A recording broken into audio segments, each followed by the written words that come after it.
એક ગામમાં એક ફકીર રહેતા હતા. જ્યારે જ્યારે વરસાદ ન થતો ત્યારે ગામના લોકો આ ફકીર પાસે આવતા અને આ ફકીરને નાચવા માટે કહેતા. આ ફકીર નાચવા લાગતો અને વરસાદ આવી જતો. વર્ષો સુધી આ પરંપરા ચાલતી રહી. પછી એક વખત ગામના અમુક યુવાનો જે શહેર ભણવા ગયા હતા એ પાછા આવ્યા. ભણીને પાછા આવ્યા ત્યારે એમને આ ચમત્કારી ફકીર વિશે સાંભળ્યું અને મનોમન હસવા લાગ્યા અને વિચારવા લાગ્યા કે વરસાદનું આવવું તો એક વૈજ્ઞાનિક પ્રક્રિયા છે.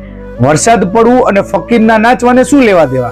હવે યોગાનું યોગ બન્યું એવું કે એ જ વર્ષ જે વરસાદ ખેંચાયો, 1 મહિનો 2 મહિના 3 મહિના સુધી વરસાદ ના આવ્યો. એટલે ગામ લોકો એકઠા થયા અને આ ફકીર પાસે આવ્યા. સાથે સાથે પેલા યુવાનો પણ હતા. હવે ફકીરે કહ્યું, પહેલા તમે લોકો નાચો, પછી હું નાચીશ.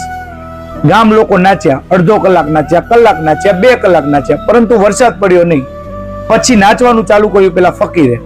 ફકીર અડધો કલાક નાચ્યા, કલાક નાચ્યા, 4 કલાક નાચ્યા, આખો દિવસ નાચ્યા અને 1 અઠવાડિયા સુધી સતત નાચતા રહ્યા અને વરસાદ પડી ગયો.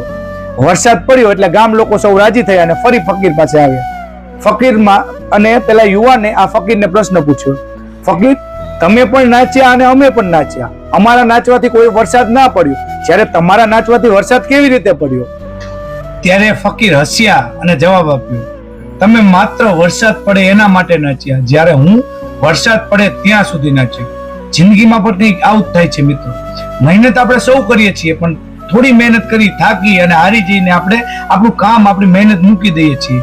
આના બદલે આપણે ત્યાં સુધી મહેનત કરતા રહેવું જોઈએ કે જ્યાં સુધી આપણને સફળતા ના મળે. ધન્યવાદ.